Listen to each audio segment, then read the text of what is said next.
Consideraciones importantes que tenemos que saber cuando nos va a llegar, cuando nos notifican algo, algún crédito, algún pendiente de pago. Bueno, pues que se notifique conforme a ley, que sea un mandamiento por escrito, acuérdense, señalar el lugar y la fecha de la emisión, la persona a quien vaya dirigido. Esto es importante. A lo mejor ustedes me pueden decir, sí, pero ya sé que es para mí. Pues sí, pero técnicamente no es para ti. O sea, si es para ti, tiene que decir patrón, el patito feo o el gran esfuerzo SADCB con el domicilio que te corresponde y con el registro patronal que te corresponde, porque si no, no soy, punto.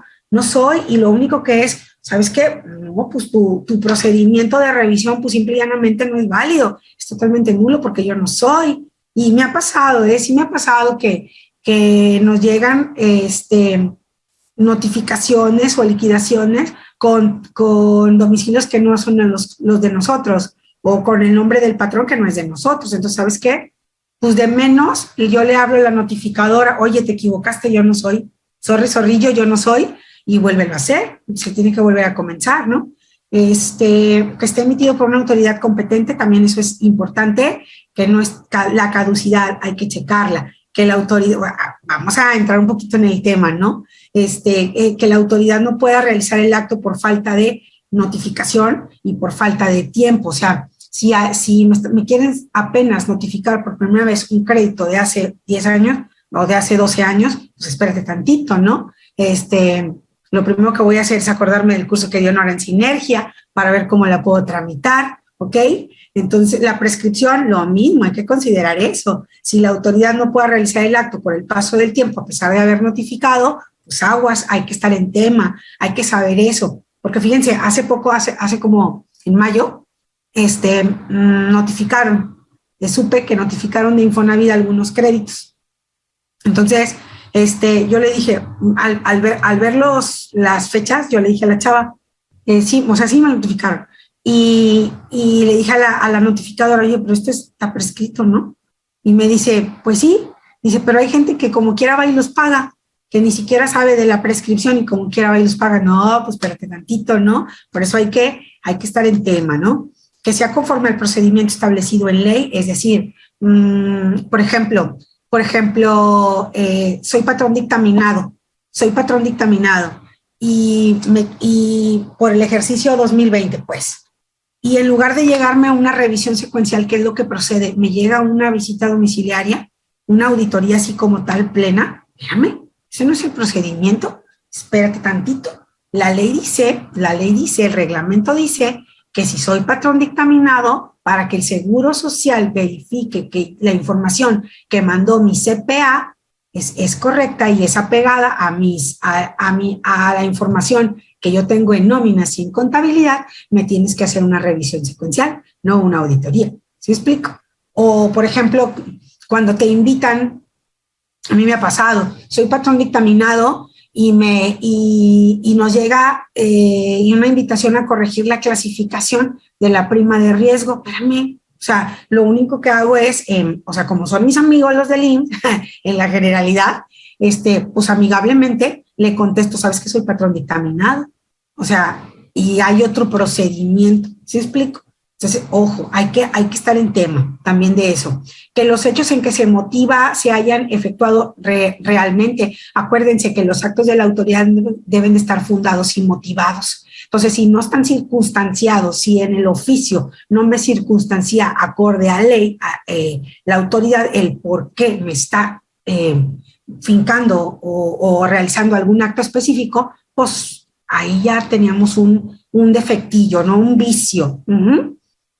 Que las pruebas que demuestren los hechos y las que desvirtúen se valoren tomando en consideración las reglas de la lógica y la experiencia conforme a una sana crítica, pues lógico. O sea, si yo quiero desvirtuar, por ejemplo, una rectificación de prima de riesgo, pues le voy a mandar el ST7, no le voy a mandar mi alta patronal, por ejemplo.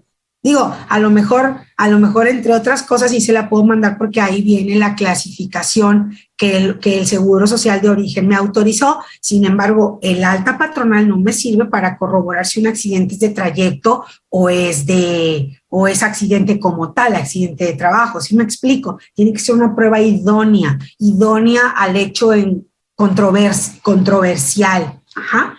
Que los hechos efectivamente realizados no se aprecien de forma distinta como fueron realmente realizados. Regreso otra vez a la rectificación de prima de riesgo.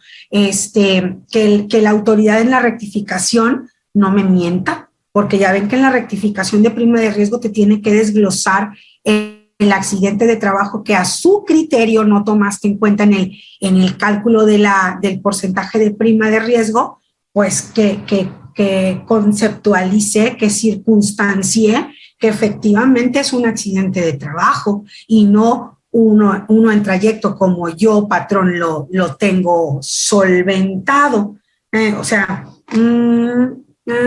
Entonces, que sean calificados como verdaderamente fueron. ¿Sí explico? Pero a veces la autoridad del INSS específicamente en la rectificación de prima de riesgo se le barre y ellos a ver si es chicle y pega y te pone ahí el accidente de trabajo y eso te aumenta tu porcentaje de prima de riesgo.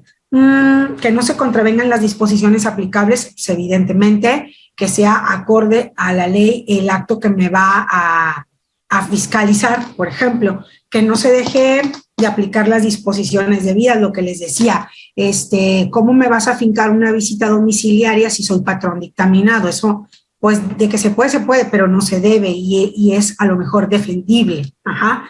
Que se exprese el propósito o el objeto en forma indubitable, que venga todos los elementos que expresen que yo, patrón, incurrí en alguna falta. El desvío de poder, esa es otra cosa. Si se determina responsabilidad solidaria, se debe de indicar la causa legal y, por ejemplo, que tenga una firma autógrafa, ¿verdad? Entonces, a lo mejor esto ustedes dicen, ay, Nora, no es así como muy apegado. No, sí, sí. Y partimos de que los actos de la autoridad deben estar fundados y motivados, y no me van a aplicar otra ley cuando es otra materia, etcétera. ¿Sí?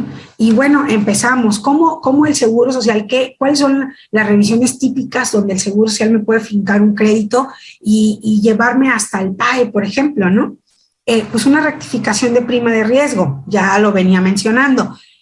Tú revisas los accidentes de trabajo, de trayecto y las incapacidades por enfermedad general que tuviste en un año, en un periodo de enero a diciembre completito, y vas a aplicar una formulita, la que viene en el artículo 72. Derivado de ello, vas a determinar un porcentaje de prima de riesgo nuevo a cotizar de marzo del año en el que vayas a presentar la declaración hasta el último día de febrero del siguiente año. Ejemplo, si reviso los accidentes de trabajo del 2021, de enero a diciembre, aplicará el nuevo porcentaje de prima de riesgo de marzo del 2021 al último día de febrero, de marzo del 2022, perdónenme, al último día de febrero del 2023, ¿sí? Entonces, esa es la finalidad, como actualizar mi rama de riesgo de trabajo en función a los accidentes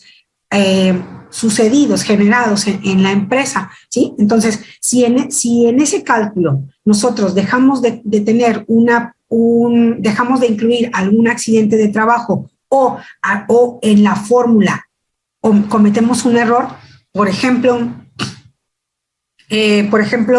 los trabajadores expuestos al riesgo, que va incluido parte de los elementos de la fórmula de la determinación de la prima de riesgo, son los trabajadores expuestos al riesgo, por ejemplo. Entonces, si ahí tenemos un error, eso repercute en el resultado del porcentaje y eso también hace que me pueda rectificar la prima de riesgo el Seguro Social. Aparte de que yo esté mal clasificada, aparte de que yo no haya considerado algún accidente de trabajo a criterio del Seguro Social, evidentemente, que yo no haya contemplado correctamente los trabajadores que estuvieron afiliados durante enero a diciembre dentro de mi registro patronal, del cual voy a determinar mi porcentaje de prima de riesgo, ¿sí? Entonces, ¿y por qué lo saco a colación? Porque por la reforma del año pasado de la subcontratación, acuérdense que se armó un merequetengue para saber con qué prima de riesgo iba a seguir cotizando la fusionada o la nueva que se quedó con pudo haber sobrevivido pudo haber subsistido, alguna de las dos, de la prestadora o la contratante, se convirtió en fusionada, se quedó con los trabajadores, la que me contrataba, sorpresa, ¿con qué prima de riesgo voy a cotizar? O bien pudiste haber creado un registro patronal nuevo de una empresa porque no tenía, y sustituiste, te aplicaste esa sustitución fácil y expedita que nos puso el Seguro Social a través del escritorio virtual y te quedas, ¿qué hago? Sí, me voy al 32 del reglamento. Sí, pero ahí no dice específicamente con punto y coma qué voy a hacer. Entonces, algunos patrones tuvieron ese detalle, que en el número de trabajadores expuestos al riesgo calcularon un número distinto al que deberían, y eso repercute en la determinación del nuevo porcentaje de prima de riesgo y da lugar a una rectificación de prima de riesgo. Entonces, ojo con eso. ¿Qué pasó? ¿Qué teníamos que haber hecho? Pues agarrado todos. O sea, si fue una sustitución patronal, lo que debimos de haber hecho es considerar a los trabajadores sustituidos, considerarlos todo el año como si hubieran trabajado pues todo el año, ¿sí? Esa fue parte de lo que está orillando ahorita las rectificaciones de prima de riesgo. O también que fuiste un registro patronal nuevo y te trajiste a los trabajadores y no hubo ningún cambio en el porcentaje de prima de riesgo porque estabas bien clasificado en todos los aspectos, y tú te fuiste al 32 del reglamento y dijiste, pues si el nuevo registro patronal comenzó de julio en adelante, pues es nuevo, y si es nuevo, pues no tengo la obligación de presentar la prima de riesgo al año siguiente, pero sorpresa, sí la tenías que presentar, a pesar de que el registro patronal es nuevo, porque fuiste sujeto a la sustitución patronal. Y como fuiste sujeto a la sustitución patronal, los consideraste, se debieron haber considerado como que trabajaron todo el año contigo, y los accidentes de trabajo que ya traían los debiste de haber incluido también. Ojo, te pudo haber subido el porcentaje de prima de riesgo, ¿sí? Entonces, eso también te origina una rectificación de prima de riesgo, ¿sí? Son cositas que vamos aprendiendo en el trote, que vamos viendo con la práctica, y pues esto fue así como fue un parteaguas, ¿no? Motivo de análisis bastante. Y bueno, aparte pues fue masivo, ¿no? Mucha gente tuvo que sustituirse. Y bueno, eso es lo que te origina una rectificación de prima de riesgo, por lo tanto te da un crédito fiscal, te puede llegar a originar un crédito fiscal. A lo mejor tú no supiste nada de la autoridad y no te dijo nada, o simplemente no lo pagaste, etcétera, se te olvidó, etcétera. Eso te da lugar a un crédito fiscal, o se quedó ahí, por ejemplo, y viene la autoridad y te quiere fincar eso posterior, pues entonces, o sea, después del plazo permitido, pues entonces pudiéramos nosotros poder tramitar una prescripción. Y se los digo porque, por ejemplo, sé de empresas que estando en la misma circunstancia no les ha llegado esa rectificación de prima de riesgo. ¿Sí me explico?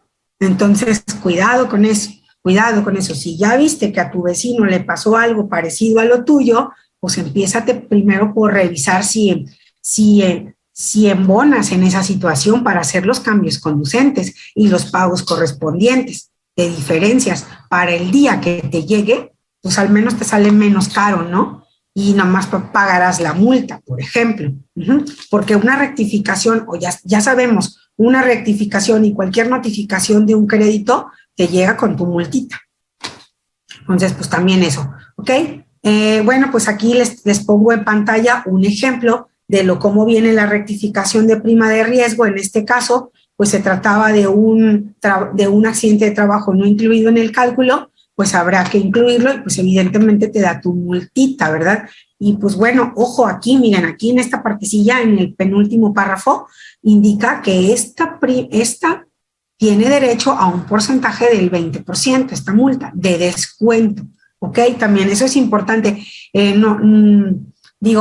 importante leer en qué nos equivocamos y qué está motivando el acto de la autoridad de cobranza, pero también leer esta partecita, ¿verdad? A ver si si le puedo sacar la vuelta a la multa, ¿verdad? Que también luego eso nos cuesta mucho. Y aquí, bueno, en materia de seguro social, déjenme decirles que están decentitas dentro de lo que se puede, pero en materia laboral, ojo, hablábamos ayer en el programa que por ejemplo, que si no me registro en el Fonacot, puedo pagar hasta 481,000 pesos de multa. Entonces, pues bueno, no hay que echar en saco roto todo el análisis de las liquidaciones, de los requerimientos que nos mande el Seguro Social, ¿sí? Ahora bien, otro motivo por el cual el Seguro Social nos puede llegar a fincar algún crédito es parte de la revisión secuencial. La revisión secuencial es la revisión que el Seguro Social hace de la información que el patrón dictaminado presentó a través de un contador público autorizado. Ustedes me pueden decir, ay, Nora, pero todo queda pagado, porque si no lo pago, no presento el dictamen. Es un requisito. Si el CPA te determinó diferencias a cargo, pues hay que pagarlas y hay que mandar las modificaciones de salario para que me puedan recibir mi dictamen. Sí, es cierto, sí estoy totalmente de acuerdo con ustedes. Sin embargo, acuérdense que cuando nosotros hacemos el dictamen, ¿qué hacemos? Hacemos al final de toda la revisión un papel de trabajo que se llama análisis de ascendentes y descendentes. Ajá. ¿Qué significa esto? Que nosotros en una hojita en Excel ponemos fulano de tal, o sea, el trabajador al que le encontramos las diferencias. Ponemos periodo de enero, febrero, por ejemplo. Debió cotizar con 500 pesos y cotizó con 400. Hay una diferencia a cargo de 100 pesos. ¿Sí explico? Luego, resulta que tú seguiste revisando y el siguiente bimestre, marzo, abril, fulano de tal, cotizó con, no le presentó, el patrón no le presentó una modificación de salario, pero tú revisaste,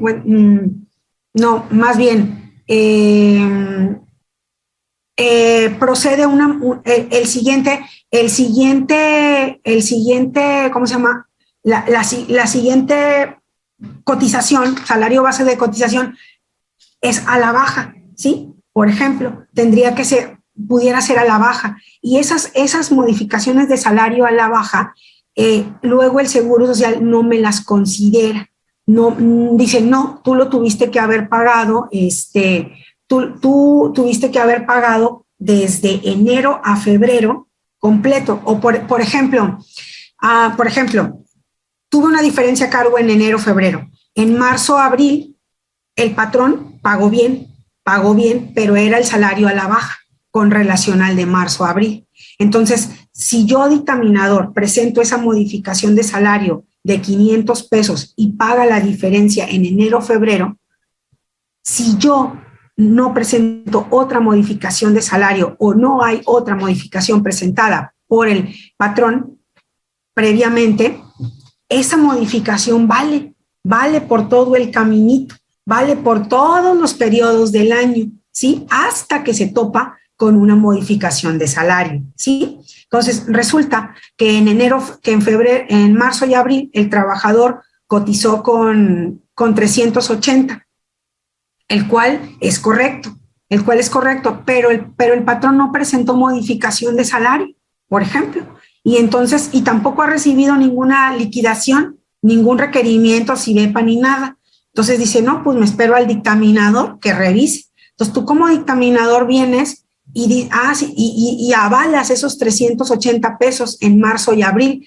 pero resulta que no presentó la modificación, la tienes que presentar tú, dictaminador, y sería una modificación a la baja, porque revisaste enero y febrero y viste que debió cotizar con 500. Ajá.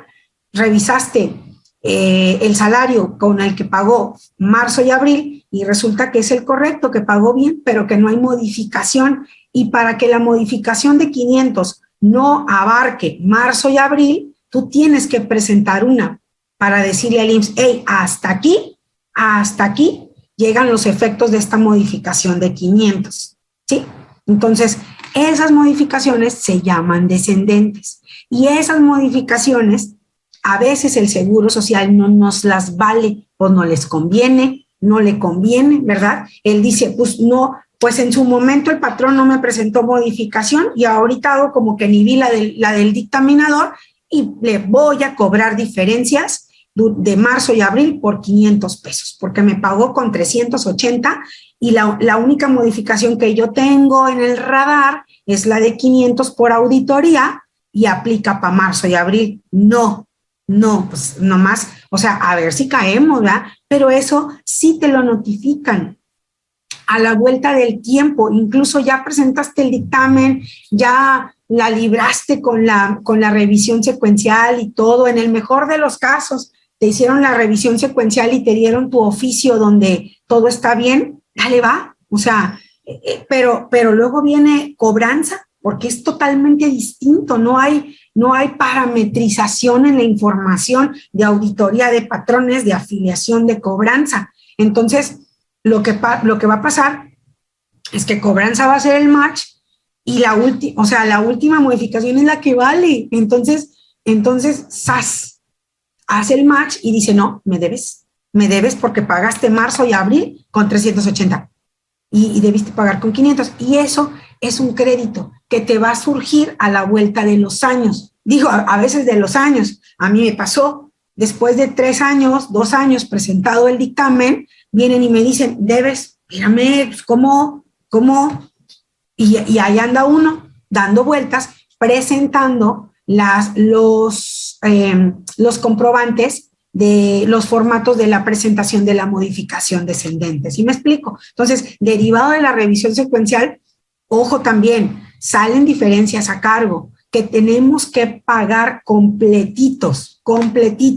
Por eso, nosotros como dictaminadores hacemos como un mapa, como un mapeo, por decirlo, de aquellos trabajadores que tienen diferencias a cargo y en qué periodos.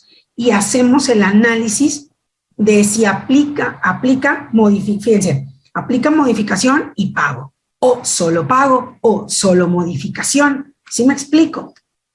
Entonces, es ahí donde nosotros tenemos que apoyar al patrón para cerrar la pinza, para completar nuestra revisión, y eso me da pie a diferencias. O puede ser que todas hayan sido ascendentes, todas las modificaciones ascendentes y generado un pago de diferencias, pero que a ti se te barrió, ¿sí? Que se te barrió en el SUA, por ejemplo, que a quien lo está haciendo no lo incluyó, pero sí mandamos las modificaciones de salario. Y eso pues también, ya saben que en algún momento el seguro va a revisar, ¿sí? Entonces, derivado de la revisión secuencial, también pudiera haber algún crédito, pudiera en el extremo, ¿verdad? Generarse alguna diferencia y que el Seguro Social pudiera decirme, oye, me debes esto de hace 6 años, pues espérame, ya caminaste, ¿verdad? O sea, ¿sí explico? Entonces, ¿por qué? Porque a través del dictamen nos revisan las remuneraciones pagadas, las cuotas pagadas al IMSS, que hayamos pagado conforme al salario de nómina, que hay que revisar que el salario con el que hayamos efectuado el pago sea el mismo de la nómina, sea el mismo de la emisión, sea el mismo del SUA. ¿Sí explico? Por periodo de pago, por momentos que es que si, por ejemplo, tú le modificaste el salario al trabajador el 16 de mayo y ya le habías presentado una modificación al 1 de mayo por las variables, que el pago del SUA se refleje esa modificación del 16 de mayo. Y lo mismo tendrá que reflejarse para la revisión del dictaminador. No la podemos dejar de lado. ¿Ajá? ¿Sí explico? Y eso, pues, nos va a generar en un momento dado diferencias, ¿sí? Digo, a lo mejor me van a decir, oye, Nora, pero pues hay algunas cosas que son descuiditos. Pues sí, descuidito, porque no somos perfectos y a veces hacemos las cosas por los tiempos, pues así apresuradamente, pero bueno, son tips que hay que cuidar. Para eso les platico las cosas como son, para que cuidemos esos aspectos. Ahora bien, la revisión secuencial, pues a veces nos puede llegar a tumbar un cliente, ¿no? Porque te llega la solicitud a ti CPA y posterior a ello le llega al patrón, y todavía el seguro ya le dice al patrón, hey, te estoy preguntando, o sea, palabras más, palabras menos, ¿verdad? Te estoy preguntando a ti porque el patrón no me contestó o no me contestó lo que yo quería que me contestara. Entonces ahora me voy contigo, dime tú, ahora te toca a ti.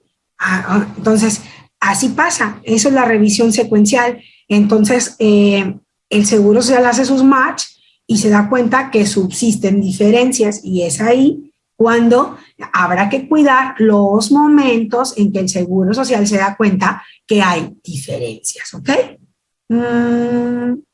Entonces, y bueno, posteriormente también son 2 requerimientos. Uno donde sí puedes mandar información, papeles de trabajo para hacer las aclaraciones y que la revisión secuencial llegue a un buen fin, por decir, una opinión positiva, y el requerimiento tercero, donde te requiere alguna información, te requiere que tú digas lo que a tu derecho convenga, ¿ok? Lo que tú quieras manifestar, si quieres dar más papeles de trabajo, si quieres dar algún un sustento legal, a lo mejor una jurisprudencia, contestar con un escrito libre y soportado por alguna jurisprudencia, etcétera, dependiendo el motivo de la objeción que tenga el seguro social, te llega a ti, dictaminador, y le llega también al patrón, ¿ok? Entonces, esa es la primera parte de revisión que tiene que hacer el seguro social cuando hay un patrón dictaminado. Si subsiste la diferencia, entonces sí, o la omisión, entonces sí, el seguro social puede ejercer sus facultades de fiscalización a través de una revisión de gabinete o una visita domiciliaria, ¿sí? Y bueno, pues ahí nosotros también tenemos que estar bien atentos de que sí o no nos genera un crédito fiscal, ¿ok? Eso en cuanto a, bueno, aquí vienen ejemplos de lo que es la revisión secuencial, de lo que es la primera notificación, básicamente. Y bueno, aquí, bueno, esto también, el procedimiento de revisión de dictámenes instaurado por el IMSS, qué formalidades deben de seguirse para constatar la entrega de los requerimientos, ¿ok? Bueno, es así como información adicional, ¿verdad? También otro punto importante, otra de las revisiones importantes que nos pueden llegar a generar algún crédito fiscal son los patrones obligados, el reglamento de la construcción. En el reglamento de la construcción también nos pueden llegar a solicitar información. Es que miren, todo está sujeto a revisión por parte del instituto, y de ahí se deriva las omisiones que nosotros podamos llegar a tener.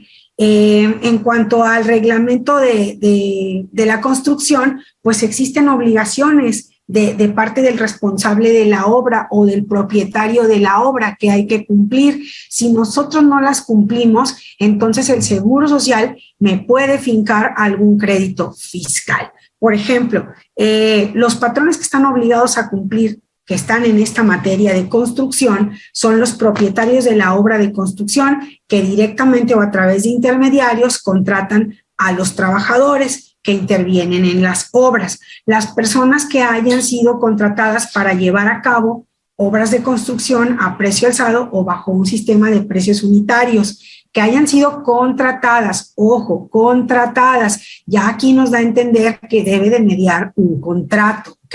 Para poder ser responsable. Las personas físicas o morales establecidas que cuenten con elementos propios y que celebren contratos con las personas señaladas en la fracción anterior. Por ejemplo, yo puedo decir, bueno, voy a construir un saloncito nuevo, no sé, para mi oficina, un anexo.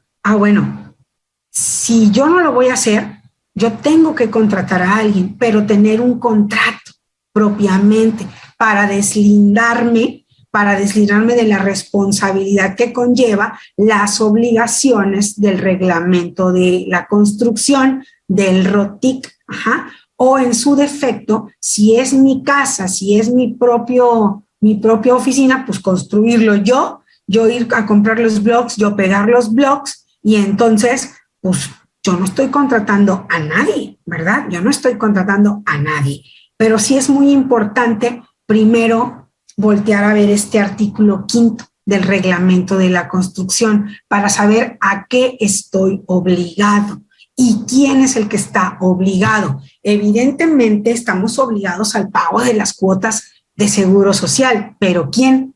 Ese es el problema, ¿sí? Porque a veces nuestro contratista se nos hace ojo de hormiga y ahí tienes que yo soy la responsable. Miren, por ejemplo, esta semana pasada tengo una prima que es arquitecta, que trabaja en Mexicali, ahí dirigiendo las obras, y tenía una junta en conciliación y arbitraje. Entonces, me dice, oye, ¿qué llevo? ¿Qué esto? ¿Qué el otro?